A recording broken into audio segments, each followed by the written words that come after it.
Janasena executive మీటింగ్కి విశాఖపట్నంకి విచ్చేసిన మంత్రివర్గ సహచరులకి, గౌరవ మంత్రివర్గ సహచరులకి, పార్లమెంట్ సభ్యులకి, శాసనసభ్యులకి, పార్టీ కార్యవర్గం, పార్టీ వైస్ ప్రెసిడెంట్, అలాగే తెలంగాణ రాష్ట్రం నుంచి వచ్చిన కార్యవర్గానికి పేరు పేరును, అలాగే పొలిటికల్ అఫైర్స్ కమిటీ సభ్యులకి, జనరల్ సెక్రటరీస్కి, స్టేట్ సెక్రటరీస్కి, స్టేట్ జాయింట్ సెక్రటరీస్కి, డిస్ట్రిక్ట్ ప్రెసిడెంట్స్కి, city presidents, corporation chairmans, DCMS chairmans, cell చైర్మన్స్కి, అఫీషియల్ స్పోక్స్ పర్సన్స్కి, జీవీఎంసీ కార్పొరేటర్స్కి, వీర మహిళా రీజనల్ కమిటీకి, స్పెషల్ ఇన్వైటీస్ వైసీపీ నుంచి, మిగతా పార్టీల నుంచి వచ్చేసిన మాజీ వైసీపీ నాయకులందరికీ మనస్ఫూర్తిగా మీ అందరికీ రోజున జనసేన ఎగ్జిక్యూటివ్ కమిటీకి ఫస్ట్ టైం మీరు వస్తాను కాబట్టి మనస్ఫూర్తిగా మా అందరి తరపున మిమ్మల్ని సంపూర్తిగా ఆహ్వానిస్తాము. ఎప్పుడు కూడా మేము ఎలా ఉంటుంది అనేది మీకు భాగస్వామ్యంలో మీరు పాలు పంచుకోవాలి. ముఖ్య ఉద్దేశం మీకు కూడా వీఆర్ ఇన్క్లూజివ్. మేము కూర్చోబెట్టి ఎవరో రాకూడదు అనేది కాకుండా మేమందరం ఇన్క్లూజివ్ విధి విధానాలు మీరు ఫస్ట్ టైం విట్నెస్ చేస్తారనేది మనస్ఫూర్తిగా మీరు అర్థం చేసుకుంటారని మిమ్మల్ని ప్రత్యేక ఆహ్వానితులుగా మిమ్మల్ని పిలవడం జరిగింది. గౌరవ శాసనసభ్యులు, పార్లమెంట్ సభ్యులు అందరితో మాట్లాడుతున్నప్పుడు వారికి నేను ప్రస్తావించింది జనసేన ఎలా ప్రారంభమైంది, ఏ విధంగా ప్రారంభమైంది అని చెప్పే క్రమంలో చాలా అనుభవాలని పంచుకున్నాను. ఒక పొలిటికల్ పార్టీ ప్రారంభించడం ఈ సమయంలో చాలా కష్టసాధ్యం. ముఖ్యంగా మీలాంటి అనుభవజ్ఞులు, గత కాలంలో గత 2-3 దశాబ్దాలకు చాలా అనుభవం ఉన్నవాళ్ళు, పార్టీలతోటి దగ్గరగా నడిపిన వాళ్ళు, చూసిన వాళ్ళు. అలాంటిది జనసేన పార్టీ ఎలా నడపగలిగాం, from no seat to 1 seat, from 1 seat to 100% strike rate, ఇది ఎలా రాగలిగాం? ఓకే, మనం ఏదో అనుకుంటాం కాదు, but it is discussed and highlighted in the parliament. Janasena విజయం భారతదేశపు రాజకీయ చరిత్రలో ఒక బలమైన పాఠం అది. పొద్దున కూడా మాట్లాడుతూ ఒక మాట అన్నాను, ఎనీ ప్రాంతీయ పార్టీ పెడితే, ఏ ప్రాంతీయ పార్టీ పెట్టినా దాని వెనక మూలాలు ఏముంటాయంటే, మా ప్రాంతానికి అన్యాయం జరుగుతోంది, లేదు అంటే కొన్ని కులాల పరంగా మేము వివక్షకు గురవుతున్నాం అని చెప్పి కులాలని కొన్ని సమీకరణలతో కొన్ని పార్టీలు పెడతారు, డిఫరెంట్ ఐడియాలజీస్ తోటి.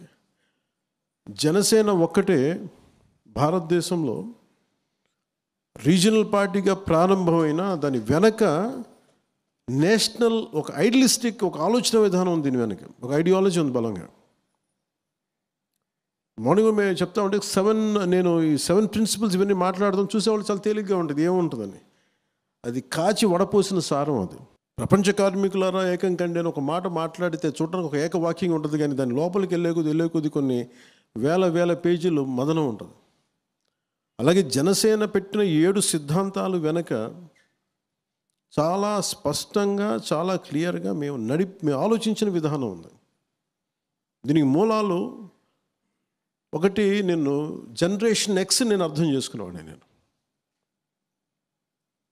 వాళ్ళ 80sలో పుట్టిన జనరేషన్, వాళ్ళ తాలూకు భావాలు, వాళ్ళ తాలూకు మనోభావాలు అర్థం చేసుకొని 2008లో అప్పటి రాజకీయ ప్రస్థానాన్ని ప్రారంభించినప్పుడు జెండాలు పట్టుకున్న కుర్రవాళ్ళు వాళ్ళందరూ ఇక్కడే ఉన్నారు. కొంతమంది తెలంగాణ నుంచి ఉన్నారు, కొంతమంది ఆంధ్ర నుంచి ఉన్నారు.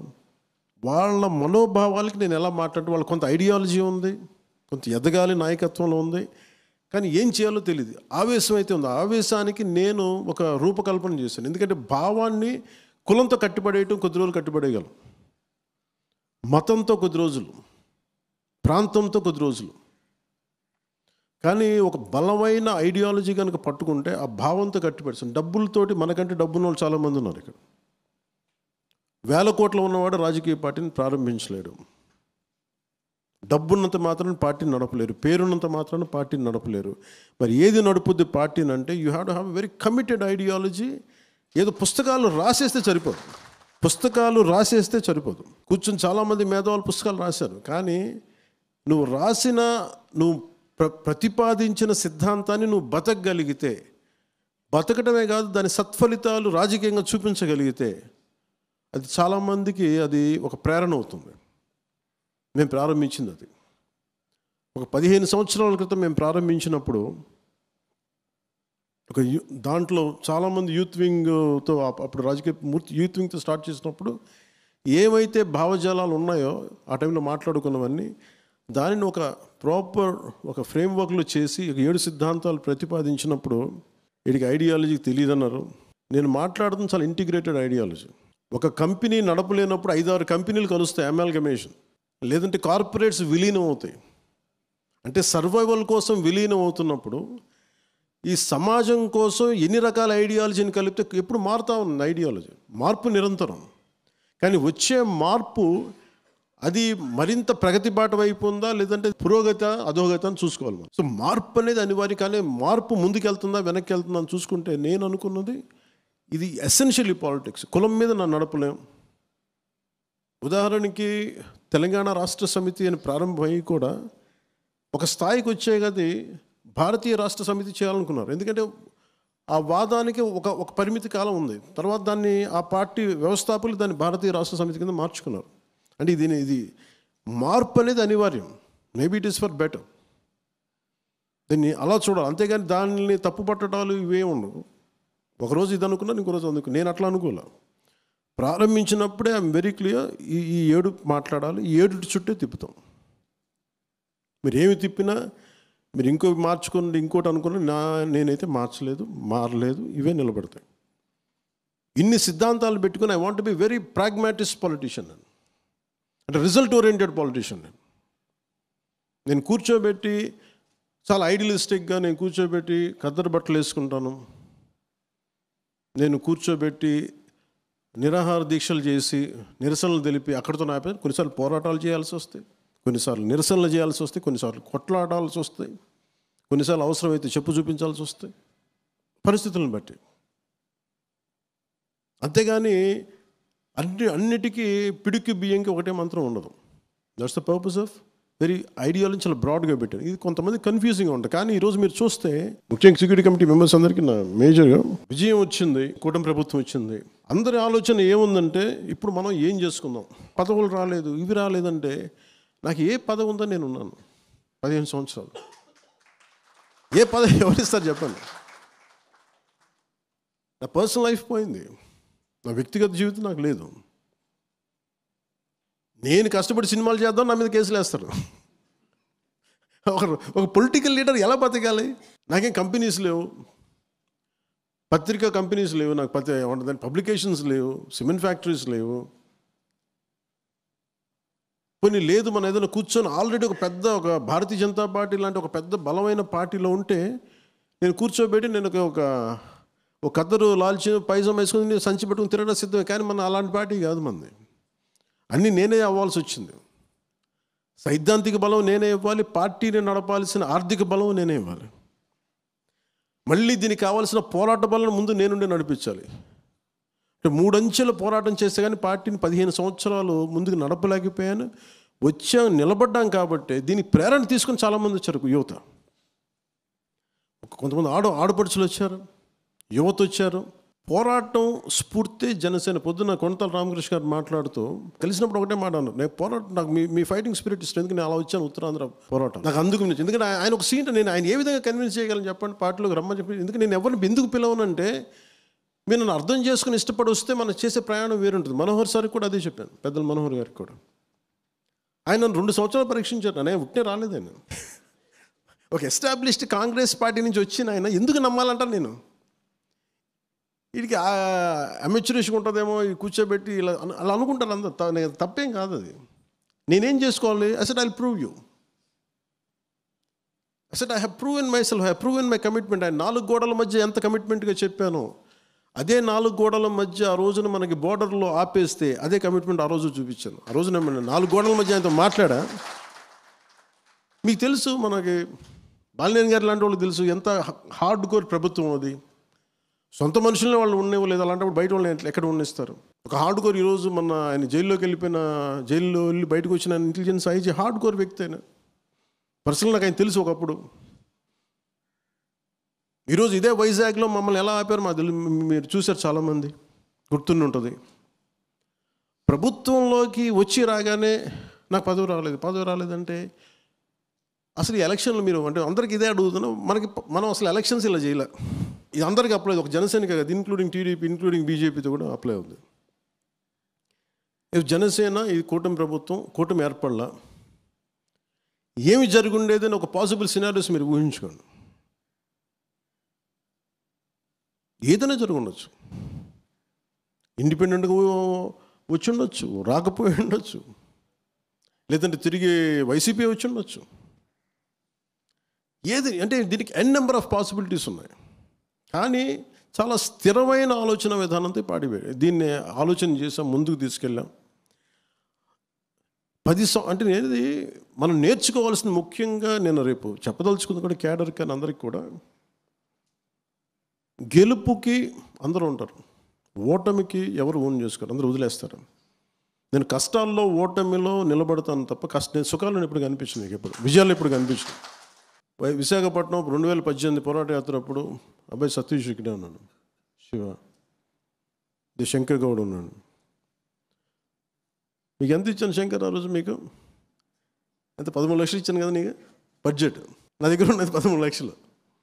నేను చెప్పాను ముందు కూర్చొని పోరాట యాత్ర చేసేద్దాం, ఎవరు ఏది పడితే తిందాం అంతే, లేదా రోడ్డు మీద కూర్చొని పడుకుందాం, లేదా 10,000 తీసుకొని ఎక్కడో సత్రాల్లో పడుకుందాం, లేదు రోడ్డు మీద పడుకుందాం. ఇంత పిచ్చితో వచ్చాం. అని ఇది ఎందుకు చెప్తున్నానంటే మీకు తర్వాత ఒకళ్ళు కదిలారు, కొంత డొనేషన్స్ ఇచ్చారు, కొంతమంది జీతాలు. ఒక టీచరు ఒక రోజువారీ శ్రామికుడు 150 రూపాయలు నాకు పంపిస్తాడు, పని చేసి పంపిస్తాడు. ఒక స్కూల్ టీచరు తనకు వచ్చే నెల జీతంలో ఆ పెన్షన్ని కూర్చోబెట్టి ఇలా పంపిస్తాడు. మొన్నటికి ఎవరో ఒక పోలీస్ ఆఫీసర్ చనిపోతే ఆయన మొత్తం పెన్షన్ డబ్బుని ఆయన నన్ను కలవలేకపోయారంటే అందుకని కూర్చోబెట్టి నాకు పంపించారు. This is how we run the party apart from my own funds. ఇందా మనోహర్ గారు మాట్లాడుతుంటే ఒక ఫంక్షన్ చేయాలని డబ్బులు లేవు, ఇంకోటి లేవంటే అసలు ఇదివరకు ఏం డబ్బులు ఉన్నాయి? మనం ఇలా హోటల్లో కాకపోతే ఇంకో చోట కలుస్తాం, రోడ్డు మీద కలుస్తాం. జనసేనకు ఆఫీస్ అవసరం లేదు, 10 మంది కలిసిన చోట జనసేన ఆఫీస్ అంతే. దీని డబ్బులతో పని లేదు అసలు. డబ్బులు, కాఫీలు, టీలు గాజు గ్లాసులు తాగుతాం. గాజు గ్లాసులు లేకపోతే కూర్చొని చేతితో కూర్చొని అందరం ఒకటి కాఫీని అందరం 1/4 చేసుకొని తాగుతాం, ఒకటి చాయ్. సో దీనికి పని లేదు. దీనికి నేను డబ్బుకి సంబంధమే లేదు. Politics it's commitment. Bharatiya Janata పార్టీని చూసి మనం చాలా నేర్చుకోవాలి, వాళ్ళ ప్రోటోకాల్స్ కానీ. ఎందుకంటే అది నేను ఎందుకు అంత ఆశపడినంటే పార్టీ పెట్టినప్పుడు పెద్దలందరికీ కూడా నా ప్రత్యేకం చెప్తున్నాను. చాలామంది 2018లో వచ్చారు, ఈ పార్టీ రాదనుకొని చెప్పి మళ్ళీ వైసీపీకి వెళ్ళిపోయారు. రాదని చెప్పి మళ్ళీ వచ్చాను. నాకు ఫైన్, నాకు అదేం, ఎందుకంటే ఒక అభద్రతా భావం ఉంటుంది. మనకి ఏమవుద్ది పార్టీలో అనేది. నేను ఎందుకు నమ్మాను జనసేన క్రియాశీల కార్యకర్తలను కానీ, జన సైనికుల్ని కానీ, వీర మహిళలు కానీ అంటే, చావు బతుకు నీతోనే అన్న. ఆ పిచ్చి జనసేనలో ఉంది కాబట్టి 100% స్ట్రైక్ రేట్ కొట్టాను. మీరు ఉన్నారని చెప్పి, వీళ్ళందరూ ఉన్నారని చెప్పి నేను పోరాటం చేయగలిగాను. లేదా నాకు ఆ శక్తి ఎక్కడి నుంచి వస్తుంది? లేదంటే ఒంటరి పోరాటం చేసి చాలామంది రకరకాలుగా చనిపోయారు పోరాటాలు, నేను అట్లా చనిపోయానేమో. రిజల్ట్ ఓరియంటెడ్ కాదు. నేనేంటంటే ఈ పోరాటం వెనక ఒక రిజల్ట్ చూపించకపోతే ఒక నిష్ప్రయోజనమైన ఆలోచన విధానం వచ్చేస్తుందని చెప్పి నా ఉద్దేశం. ఈరోజు ఇంతమంది చైర్మన్స్ ఉన్నారంటే మనకి ఇంకా సరిపోవట్లేదు, అవి సరిపోవట్లేదు అంటే ఇది ఒక అలయన్స్ గవర్నమెంట్. ఇది నాకు వ్యక్తిగతం కొంతమంది ఇబ్బంది కలిగిస్తూ ఉంటారు, దాన్ని బేస్ చేసుకొని నేను గొడవ పెట్టుకోకూడదు, అది అవివేకం. ఒకసారి మా బ్రదర్కి మేము కొన్ని ఇవ్వాలనుకుంటే కొన్ని ఇవ్వలేము, దాన్ని బేస్ చేసుకొని కూర్చోబెట్టి గొడవలు పెట్టుకోం, దాన్ని బేస్ చేసుకొని కొన్ని బయటికి రాలేము, అలా కుదరదు అట్లా. ఎందుకంటే మనందరి కమిట్మెంట్ మేము ప్రామిస్ చేసినప్పుడు జనం ఎందుకు ఇవ్వాలి? 164 సీట్స్ ఎందుకు ఇవ్వాలి? ఏ బేసిస్లో 21 ఎంపీస్ 164 సీట్స్? దేనికంటే వాళ్ళు నమ్మారు. వీళ్ళందరూ కూర్చొని ఒక కష్టపడతారు. వాళ్ళు నిజంగా చెప్తాను, ప్రజలకున్నంత అవగాహన మన కేడర్లో కొంత కొరబడింది, నాయకత్వంలో కొంత కొరబడింది. వాళ్ళు ఇంకా బ్రాడ్ మైండెడ్తో ఉన్నారు. వాళ్ళు అడుగుతుంది ఏంటంటే మీ టైం ఏమని అడుగుతారు, మా బాధ విను, మా కష్టం విను. ఎంత నా ఉదాహరణకి చాలాసార్లు ఎడ్యుకేషన్ శాఖ గురించి వస్తాయి, వేరే శాఖల గురించి నా దగ్గరికి వస్తుంటే నేనేమింటానంటే, అమ్మ నా శాఖ కాదు కానీ నేను వింటానంటే, అన్న నాకు తెలుసు, మా సమస్య వినన్నా చాలు. మనం వినటానికి కూడా ఓపిక లేదు. మనల్ని ఎవరన్నా ఎందుకు ఆపుతారు చెప్పండి? మన నియోజకవర్గాల్లో మనం పని చేసుకుంటూ వెళ్తే మనల్ని ఎవరు ఆపగలరు? వాటాలు కావాలంటేనే గొడవలు అవుతాయి తప్ప పని చేయాలనుకుంటే గొడవలు రావు. సో నేనేం పెట్టుకున్నా, నేను వచ్చింది, నేను నిజంగా నాకు డబ్బులే కావాలంటే మన సినిమాలు ఉన్నాయి, మనం చెప్తా ఉన్నాను. I lead a very luxurious life. If I would be in cinema, I can lead an excellent life. ఎండ పడకుండా నీడ పట్టున నా సన్నిహితో ఒక ఆయన చెప్తూ ఉంటారు, నువ్వు డేట్స్ ఇస్తే మేమే ఒక కథ అనుకొని, నువ్వు నీకు గొడుగు పట్టుకోవడానికి ఒకళ్ళు, షార్ట్లో పడితే నీకేం దెబ్బ తగిలి కట్టడానికి ఇంకో ఫిజియోథెరపిస్ట్, ఇంతమందిని పెట్టుకొని మేమే కథ ఆలోచించుకొని మేమే కష్టపడి నువ్వు వచ్చి జస్ట్ 4 యాక్టింగ్ చేస్తే చనిపోద్ది, నీ డబ్బులు ఇస్తాం.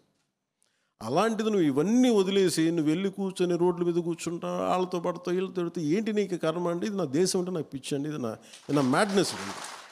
నా బాధ ఎక్కడ ఉంటుందంటే, నన్ను భారతీయుడిగా పెంచారు అందరూ. భారతదేశంతో భారతీయత అని పెంచారు. భారతీయత అని పెంచి తమిళనాడులో ఉన్నప్పుడేమో నువ్వు గొల్టీ అని చెప్పి, నువ్వు తెలుగు రివర్స్ చెప్పి నువ్వు గొల్టీ అని చెప్పి అక్కడ తిట్టి, మరి మన దేశం, మన తెలుగు రాష్ట్రం అంటే నువ్వు తెలంగాణకు, నేను ఆంధ్ర వాడిని అయిపోయి, ఆంధ్రాకి వస్తే నువ్వు ఏ కులం, ఈ కులానికి నీకు సంబంధం లేదు, అసలు పిఠాపూర్ వెళ్తే అసలు నువ్వు నేటివే కాదన్నాను నన్ను. ఇప్పుడు ఎలక్షన్ టైంలో అంటే ఎక్కడికి వెళ్తే ఎక్కడ పారిపోతాయి ఈ దేశంలో? సో నాకేనంటే ఇది షార్ట్స్ ఇప్పుడు నేను కూర్చోబెట్టి ఇది అంటే ఇది బేసిక్గా divisiveness is a disease in human nature. దాని ఏం తప్పు పట్ల, అది పార్ట్ ఆఫ్ నేచర్ అంతే, ఇంక మనం ఏం చేయలేం దానికి. But how do we address it? నా దగ్గరికి 100 ఇంటెలిజెన్స్ రిపోర్ట్స్ వస్తూ ఉంటాయి, ఎవరు ఏం చేస్తున్నారు ఏంటి అనేది. నేను ఇట్లా వాక్య చూస్తూ ఉన్నాను, ఒక్కొక్కళ్ళు ఏం చేస్తారు, ఇంత చేస్తారు, అవును ఇట్లా జరుగుతుంది, ఇలా జరుగుతుంది. మరి కార్యకర్తలు చెప్తూ ఉంటారు, జన సైనికులు చెప్తూ ఉంటారు, పంతాలు వచ్చేస్తున్నాయి, కోపాలు వచ్చేస్తున్నాయి. దీనికే మనం పార్టీ పెట్టింది. మీ కష్టాలు ఎప్పుడన్నా ఒకసారి చూడండి అందరూ. చాలామంది నాకు అర్థం కానీ ఏముంటాయి, నాకు కింద స్థాయి నుంచి పార్టీని నడిపిన రోజుకి కనీసం ఒక 2008 నుంచి ఇప్పుడు కొన్ని లక్షల మందిని కలిసి ఉంటారు, ఫేస్ బై 1-on-1. ఒక సీజన్లో కనీసం 10,000 మంది కలిసి మనోహర్ కానీ కూర్చొని రోడ్డు మీద. ఇప్పుడు గ్రీన్ ట్యాక్స్ వచ్చింది, గ్రీన్ ట్యాక్స్ తగ్గించాం. ఎలా వచ్చిందండి? మేము రోడ్డు మీద వెళ్తుంటే కూర్చొని బండి ఆపితే చెప్పాను మాకు ఇది సమస్య, we made it a point. అట్లా ఎన్ని సమస్యలను అలా చేసుకున్న సమస్యలు మనం హైలైట్ చేసుకోలేకపోతున్నాము. ఇవన్నీ బ్రాడ్గా డిఫైన్ చేసుకుంటూ వెళ్తున్నాం ఇవన్నీ. కానీ ఈ ప్రాసెస్లో మనందరం అధికారం రాకముందు ఉన్నంత ఐక్యత, అధికారం రాకముందునంత ఉన్నంత పోరాట పటిమ అధికారంలోకి వచ్చాక కొరవడ్డాయి. అందరూ మెత్తబడిపోయారు. నేను మెత్తబడలేదు.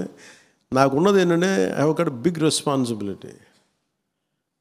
పార్టీని ఎలా నడపాలి, పోనీ చేద్దామంటే ఇది కూర్చొని ఒక 100 మంది మేధావులు కూర్చొని కలిపిన పార్టీ కాదు.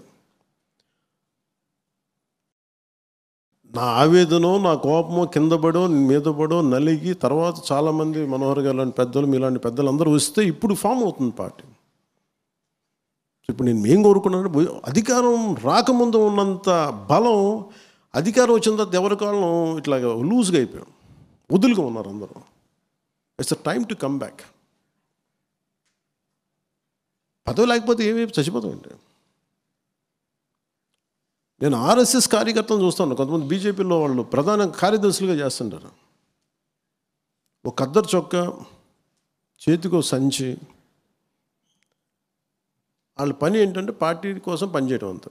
వాళ్ళు దేశం కోసం పనిచేసే సంస్థ ఆర్ఎస్ఎస్ అయితే దాని wing, political wing is BJP. దానికోసం వాళ్ళ నుంచి వచ్చే ఒక వ్యవస్థ. వాళ్ళు చూస్తాం, మీరు ఎక్కడ ఉంటారని అడిగితే మేము హోటల్స్లో ఏముండండి, మాకు ఎవరేం హోటల్స్ ఏమరు, మా కార్యకర్తల ఇళ్ళలో మేము ఉంటాం. We take it forward. They are madly committed about their ideology. ఐడియాలజీతో ఎంతమంది ఏకీపించదు, దట్స్ ఎ డిఫరెంట్ స్టోరీ. కానీ మనం నేర్చుకోవాల్సింది అది. రాగానే ఎలక్షన్ టైంలో హడావుడి నాకేంటంటే I'm very clear, this party will go on, very very clear. ఎవరు ఎటు వెళ్ళినా కానీ ఈ పార్టీతో ముందు కాదు. నాకు క్యాడర్ క్షేమం చాలా ఇంపార్టెంట్ నాకు, ఎందుకంటే జన సైనికులు వీరమహిళ లేకుండా పార్టీ లేదు. కానీ ఇది పదవులకు సంబంధం లేదు, అది నేను చెప్తాను. మనోహర్ గారికి ఏ పదవి ఉందండి అసలు? ఆయన దాన్ని తిట్లు ఇంకెవరు తినలేదు ఈ మధ్యగా మా పార్టీలు ప్రత్యేకంగా. ఏమి చేసినా అది ఆయన పాపాలు పైరులాగే. ఇప్పుడు ఇంకొంతమంది భరిస్తున్నారు. ఇప్పుడు విశాఖ ఉక్కు ఆంధ్రుల హక్కు. ఏ ఆంధ్రుల హక్కు అంటే ఉమ్మడి ఆంధ్రప్రదేశ్ హక్కు ఇది. అంటే ఎందుకు చెప్తున్నానంటే, ఈ పోలీస్ కాల్పులు చనిపోయిన వాళ్ళలో తెలంగాణ జగిత్యాలకు చెందిన సాయిరాం ఏదో ఉందండి, జగిత్యాల అయింది.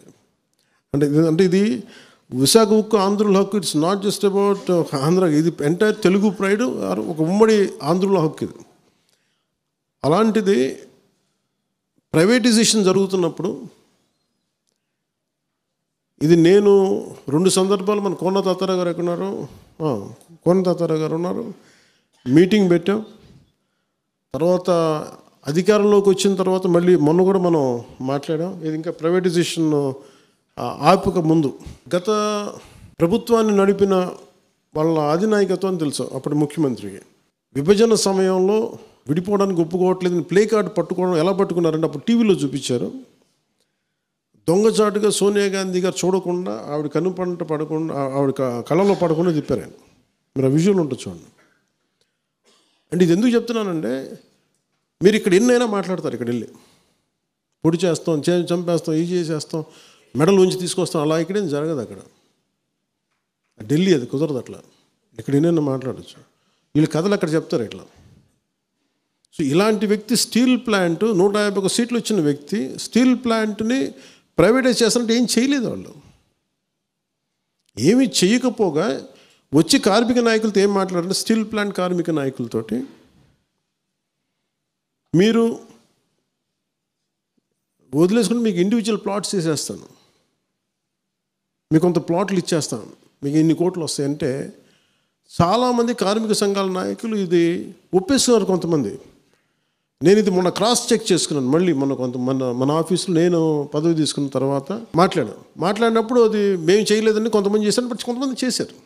అంటే ఎప్పుడు దీంట్లో సమస్య ఎక్కడ ఉంది స్టీల్ ప్లాంట్కి? ఎప్పుడు అంటే, ఒకటి ఉత్పాదకత లేకుండా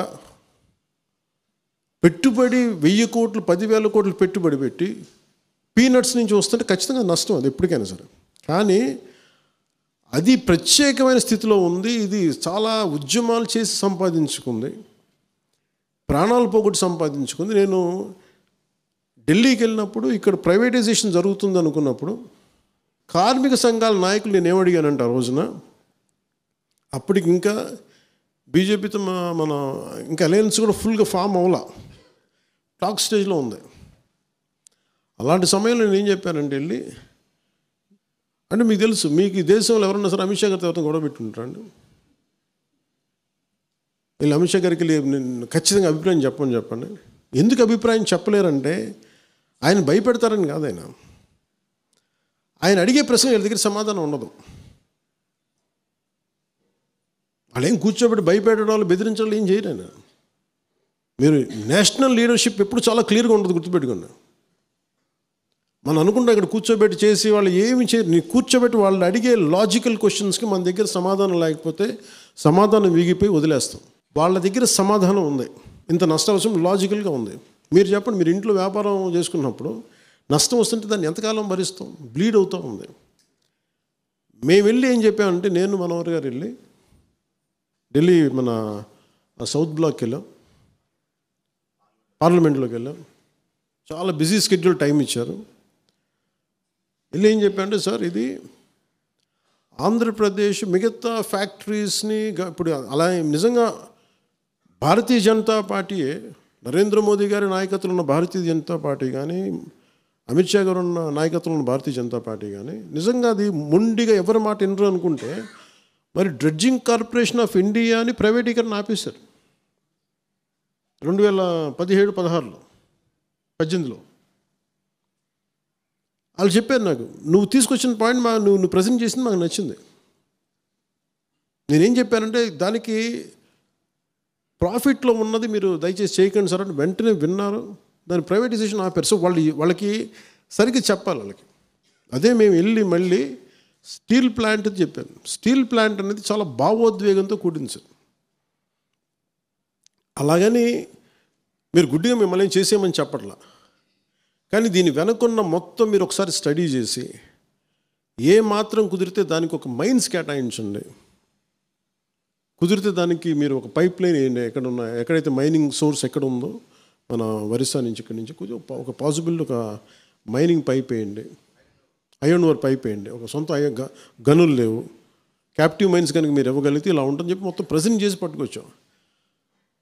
ఆయన విన్నారు, చాలా కీన్గా విన్నారు.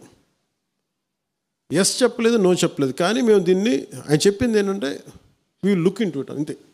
ఆ స్థాయి వ్యక్తులు కూర్చోబెట్టి ఏముంటుందని గంటలు మాట్లాడరు, పేజీలు ఏముండదు. We look in to it అంటే చాలా భావగర్భితమైన వాక్యం అది. దాన్ని తగ్గట్టుగా చేశారు. మీరు చూస్తే అప్పుడే మీకు ప్రైవేటీకరణ అయిపోయింది. అప్పుడు చూడండి, ముందుకు వెళ్ళా. అది అయిపోయిన తర్వాత మళ్ళీ ప్రైవేటీకరణ జరుగుద్ది అనుకుంటే నేను మళ్ళీ అందరిని కూర్చోబెట్టి మన కొన్నతాతర గారి ఆధ్వర్యంలో అందరూ వస్తే ఇదే చెప్పాను, నేను కేసు ప్రజెంట్ చేస్తాను. మేము మళ్ళీ ప్రజెంట్ చేస్తే దానికి 10,000 crores ఎంతో ఇప్పుడు పంపించారు, 14,000 crores. అది స్వయంగా మోడీ గారు వచ్చి ఇక్కడ చెప్పెళ్ళారు.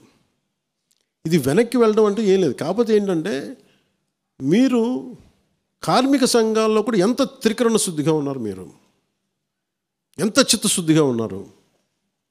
ఈరోజు మాట్లాడే వాళ్ళు ఎంతమంది మాట్లాడుతున్నారు ఇంకా విజువల్ చూడలేదు, కానీ అసలు గత ప్రభుత్వం చేసిన వాళ్ళు మీరు గొంతు తెరవలేదు ఆ రోజున. ఆ రోజు సోనియా గాంధీ గారికి మీ రాష్ట్ర విభజన జరుగుతుంటే మీరు ప్లే కార్డు చూపించడానికి భయపడ్డ వాళ్ళకి మీకు ఢిల్లీలో మీకు ఏం ధైర్యం ఉంది? ఇన్ని కేసులు పెట్టుకొని మీరు ఎక్కడ ధైర్యంగా మాట్లాడగలరు? మీరు కేసులను ఎక్కడ ప్రజెంట్ చేయగలరు? మీరు నాకు ఆ భయాలు లేవు. నాకు ఉంటే పదవి ఉంటే పోద్ది, లేదంటే వదిలేస్తాను. నాకు లీజ్ బాగుంది. నాకు కాదు, నా బాధ్యత, నాకు పదవిని బాగా చేస్తాను అంతే. అంతేగాని పదవి పట్టుకొని వేలాడను నేను. పదవి లేకపోతే నాకేమి ఏదైనా కూర్చోబెట్టి నాకేమైనా కేసులో ఇంకోటో నన్ను ఆమ్ ట్విస్ట్ చేయడం నా దగ్గర ఏం లేవు, పెట్టుకొని అలాంటివి నేను బేసిక్గా. అందుకే నేను చాలా ధైర్యంగా మాట్లాడితే చాలా కరెక్ట్ సరిగ్గా చెప్తాను విషయాన్ని. దానికి తగ్గట్టుగా వాళ్ళు చూశారు, 14,000 కోట్లు రిలీజ్ చేశారు. కొంతమంది కార్మికులు వాళ్ళు ఇష్టం లేక వాళ్ళు వెళ్ళిపోతున్నారు. దానికి మనం ఏం చేస్తాం? ఇప్పుడు ఎవరో ఒకరు వాలంటరీ రిటైర్మెంట్ తీసుకుంటారు, నేను ఏది ఆపుద్ది? గన్ పాయింట్లో పెడతాం ఎవరన్నా? చాలామంది వాలంటరీ రిటైర్మెంట్ తీసుకొని చాలామంది ఉద్యోగాలు వదిలేస్తారు. సో దీన్ని వీళ్ళు గొడవ చేస్తున్నారనే దాన్ని మీరు 100% ఒకటి బయటికి చాలా బలంగా చెప్పండి. ఇంక్లూడింగ్ మన సభ్యులందరూ, మన ఎమ్మెల్యేలు కానీ, ఎమ్మెల్సీలు కానీ, ఎంపీలు కానీ మీరు చాలా బలంగా మాట్లాడాలి. మీరు మాట్లాడకపోతే ఏమవుతుంది, ఒకసారి కొన్ని విషయాలు మీరు కొన్ని పెద్ద విషయాలు అందరూ కలిసి మాట్లాడాలి. It will come from the party directive. మీరు అందరూ కలిసి ఏ స్థాయిలో ఇది మాట్లాడటం అలవాటు చేసుకోండి. అందరూ 1 year నుంచి సైలెంట్గా ఉన్నాం. మీరు సైలెంట్గా ఉన్నాం ఎందుకంటే మీరు యువర్ ఎలక్టెడ్ రిప్రజెంటేటివ్. చాలామందికి లేని మీకు ఒక పొజిషన్ మీకు ఇచ్చారు, and you have to represent their aspirations. మీరు గొంతు మాట్లాడాలి. అందుకే మీకు ప్రాపర్ డైరెక్టివ్ ఉంటుంది.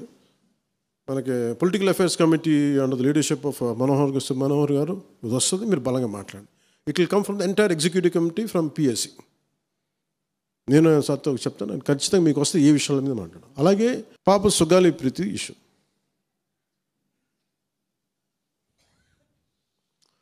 పండ్లున్న చెట్టుగా రాళ్ళు పడతాయంటారు. ఎవరైతే చేయూతనిస్తారో, ఎవరైతే ఆధారం ఇస్తారో వాళ్ళని తిడితే ఎట్లాగా? అసలు ఈరోజు సుగాలి ప్రీతి అనే కేసు ఎలా ఎక్కడి నుంచి బయటకు వచ్చింది మీరు చెప్పండి. ఇలాంటి అన్యాయం జరిగిందని ఎవరికి తెలుసు? ఈ రోజున గత ప్రభుత్వం 2019, 2024లో ఒక ప్రభుత్వం మీద, అప్పుడు ముఖ్యమంత్రి మీద మాట్లాడటానికి అసలు ఎవరికైనా ధైర్యం ఉందా? ఒక ముఖ్యమంత్రిని ఒక మాజీ ముఖ్యమంత్రిని ఆ టైంలో అరెస్ట్ చేస్తే రావడానికి ఎవరు లేరు రోడ్ల మీద. అలాంటి పరిస్థితుల్లో ఓడిపోయి 2 చోట్ల ఓడిపోయి ఉన్న ఒక ఎమ్మెల్యే వాళ్ళ పార్టీకి వెళ్ళిపోతే ఏ మానసిక స్థైర్యం, ఏ ధైర్యం, ఏది ఉంటుంది చెప్పండి ఎవరికైనా? మరి అలాంటి సమయంలో నేను ఒక తల్లి పడ్డ వేదన తీసుకున్నా. నాకే సరదానా 2 లక్షల మంది జనం మధ్యలో నడుచుకుంటూ వెళ్ళి ఆ సమస్యను హైలైట్ చేసి వాళ్ళు సిబిఐకి ఇచ్చారు. సిబిఐకి ఇస్తే మనకి ఇంటర్నల్ పేపర్ వర్క్ మనకి ఎలా తెలుస్తుంది? ఇంటర్నల్ పేపర్ వర్క్ వాళ్ళు ఇస్తే వాళ్ళు ఏంటంటే జీవో రిలీజ్ చేశారు. మా దగ్గర నుంచి వెళ్ళింది కానీ ఎక్కడికి వెళ్ళాలో అక్కడి నుంచి ప్రొసీడ్ చేయాలి, అక్కడ ఆపేశారు. హోంశాఖ నుంచి వెళ్ళింది సెక్రటేరియట్లో ఎక్కడో నెక్స్ట్ ఫైల్ ఢిల్లీకి వెళ్ళాల్సిన అక్కడ ఆపేశారు. మేము హోంమంత్రికి మేము సిబిఐకి పంపిస్తున్నాం, పంపించేసాం అంటే లెటర్ చేశారు, లాక్ చేసి లాకర్లో పెట్టారు. ఇది జరిగింది. ఈ ప్రాసెస్లో ఏం చేశారు, వాళ్ళకి ఈ కేసు కొంచెం సెన్సిటివ్ కేసు కాబట్టి మీకు చెప్తాను. సుగాలి ప్రీతి నేను ఎందుకు కొంచెం సున్నితంగా మాట్లాడాలి ఈ విషయం ఏదంటే, మీకు ఒక అన్యాయం జరిగినప్పుడు, ఎవరికైనా ఒక అన్యాయం జరిగినప్పుడు మనం ఏం చేస్తామంటే నాకు ఆ వ్యక్తికి శిక్ష పడాలి, ఇంకింతే ఉండాలి. వాళ్ళు ఏం చెప్తున్నారంటే, ఎవరైతే ఈ వెనకున్నారో మరి గవర్నమెంట్ ద్వారా వచ్చారు కాకపోతే ప్రభుత్వం ఎలా వచ్చారో వాళ్ళు ఏం చేశారంటే, మనం పెట్టిన ఒత్తిడి ఆ రోజు 2 లక్షల మంది మనం జనంతో తీసుకెళ్ళి అది నేషన్ వైడ్ ఇష్యూ అయ్యేటప్పటికి వాళ్ళు చేసింది ఏంటంటే, మనం చేసిన పోరాటం వల్లే ఎస్సీ ఎస్టీ అట్రాసిటీ కేసు బాధితులకు చట్ట ప్రకారం ఇచ్చే ప్రయోజనాలు పరిహారాలు వారి కుటుంబానికి దక్కాయి. కర్నూలు రూరల్ మండలం దిన్నెదేవరపాడులో 5 ఎకరాల వ్యవసాయ భూమిని కేటాయింపబడింది. ఆ గ్రామం కర్నూలు నగరానికి 9 కిలోమీటర్ల దూరంలో ఉంది. ఈ రోజున మార్కెట్ వాల్యూ కనీసం ఎకరాకి అది వాళ్ళు చెప్పడం మీరు క్రాస్ చెక్ చేసుకుని 2 కోట్ల వరకు ఉంటుందని చెప్తా ఉన్నారు. వీరి కుటుంబానికి కర్నూలు కార్పొరేషన్లో కల్లూరు వద్ద 5 సెంట్ల ఇంటి స్థలాన్ని కేటాయింపు చేసిన ప్రభుత్వం. సెంటు 10 లక్షల నుంచి 15 లక్షల వరకు ఉంటుంది. పాప ఇద్దరి తల్లిదండ్రులకి రెవెన్యూ శాఖలో జూనియర్ అసిస్టెంట్గా ఉద్యోగం ఇవ్వడం అయింది. ఇది కాకుండా ఇది మన పోరాటం వల్ల ఒత్తిడి పెట్టడంలో వచ్చినాయి. ఇవి కాకుండా నేను ఫస్ట్ టైం ఛార్జ్ తీసుకోగానే మొదట చెప్పిన మాట, పాపకి న్యాయం జరగాలి, ఏమేమి జరిగిందని సిఐడి చీఫ్ని నేనే తెలియజేశాను. డీజీపీ గారికి పంపించాను, అప్పుడు డీజీపీ గారికి తిరుమలరావు గారు, అలాగే సిఐడి అధికారులకు చెప్పాను, ఉన్నతాధికారికి, హోమ్ మినిస్టర్ గారికి చెప్పాం. ఇవన్నీ చెప్తే పోలీసు సిఐడి వాళ్ళు చెప్పింది ఏంటంటే, అసలు అప్పట్లోనే ఎవరైతే దీని వెనక కుట్ర వెనక ఉంది ఇవన్నీ చెప్తున్నారో ఏ డిఎన్ఏ తారుమారు చేశారు. ఎలా తారుమారు చేసి ఉండాలి? ఈ ఒత్తిడిలో వీళ్ళకి భూములు అవి ఇవి ఇచ్చేసి, మరి ఏం చెప్పారు నాకు తెలియదు కానీ వాళ్ళు నాకు తెలిసి వాళ్ళు ఈరోజు పోలీసు చెప్తుంది ఏంటంటే, సాక్ష్యాలు వీళ్ళు చెప్తున్న వ్యక్తుల మీద వాళ్ళ డిఎన్ఏకి దీనికి మ్యాచ్ కావట్లేదు. ఇది వాస్తవం. కోర్ట్స్ ఏం చేస్తాయి, పోలీసు ఏం చేస్తారు, దీన్ని కూర్చోబెట్టి. ఎందుకు చెప్తున్నానంటే, ఇది వివేకానంద రెడ్డి గారిని చంపేశారని తెలుసు అందరికీ. ఎవరైతే చేస్తున్న నిందితులు ఉన్నారో వాళ్ళు ఒక్కొక్కరుగా చంపేస్తున్నారు వాళ్ళని. మరీ గత 5 సంవత్సరాల్లో ఇట్స్ ఎ క్లాసిక్ కేసెస్ ఇవి. ఈ ప్రక్షాళనకే పూనుకున్నాం మనం. ఇది ముఖ్యంగా మన ఎమ్మెల్యేలకు కానీ మీరు ఎంపీస్, యాజ్ అన్ ఎంపీస్ మీకు కూడా మీరు ఈ కేసెస్ మీద మీరు రేపొద్దున అసెంబ్లీలో గళం ఎత్తాలి, మీరు తప్పదు. ముఖ్యంగా లా అండ్ ఆర్డర్ వీళ్ళు అందరూ తప్పించుకుంటూ వెళ్ళిపోతే ఇట్లా ఒక సోషల్ అన్రెస్ట్ వస్తుంది దీనివల్ల. అంటే వ్యక్తికి ఒక నేరస్తుడు చేసిన ఒక కులానికి చెందుతాడు, ఏదో ఒక నేరస్తుడు, మనం ఏం చేయలేము దానికి. ఇందాక అరుణ చెప్పినట్టుగా ప్రతి ఒక్కరు ఏదో కులానికి చెందాలి, వేరే దారి లేదు మనకి. మనం వేరేలా పొట్ల ఏదో కులానికి చెందాలి. కానీ తప్పు చేస్తే కూర్చోబెట్టి పలానా టక్కుమైన ఒక మాట అనేస్తారు, పలానా ఎక్స్ చేసాడు నన్ను, పలానా కాస్ట్కి చెందిన వాడు చేసాడు అంటారు. అసలు ఇంత కాస్ట్ ఎక్కడి నుంచి వచ్చి తెలియదు క్రైమ్కి. సో అందుకని మేము బీయింగ్ లీడర్ని చాలా సెన్సిటివ్గా మాట్లాడాలి. మరీ నేను మిగతా వాళ్ళు గబుకుని మాట్లాడేసి గత ప్రభుత్వ నాయకులు మాట్లాడేసి వెళ్ళిపోవచ్చు, ఈజీ అది. కానీ నేను అలా మాట్లాడకూడదు. దట్టు నేను ఇప్పుడు డిప్యూటీ సీఎం పదవిలో ఉన్నాను కాబట్టి నేను చాలా ఒళ్ళు దగ్గర పెట్టుకుని మాట్లాడాలి.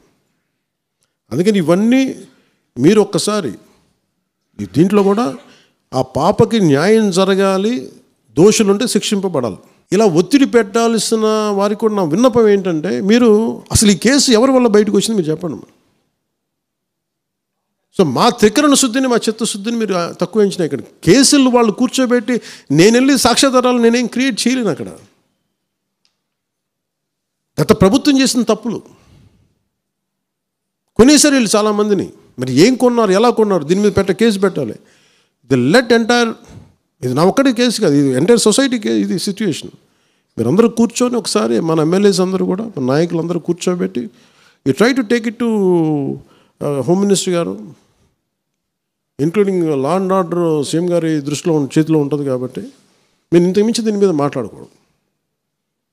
ఎందుకంటే నేను శిక్ష పడాలని కోరుకుంటాను. ఇంతకు మించి కాకపోతే ఏమైపోతుంది, నా మీద నన్ను లాగడం చాలా తేలిక అందరికీ. ఎందుకంటే నేను మెత్తని మనిషిని కదా, నా మీద రాళ్ళు వేసేయండి ఈజీ, నా చొక్కా పట్టుకొని ఈజీ. అదే గత ప్రభుత్వం ముఖ్యమంత్రిని పట్టుకోమని చెప్పండి, ధైర్యం కూడా చేయరు, ఇప్పటికీ ధైర్యం చేయరు. ఎందుకంటే వాళ్ళ మనుషులు ఇళ్లలోకి వచ్చి కొడతారు, క్రిమినల్స్ వచ్చి ఇళ్లలోకి వచ్చి కొడతారు, చంపేస్తారని భయం. మనం ప్రజాస్వామ్యం కదా, మనం భరించాలి.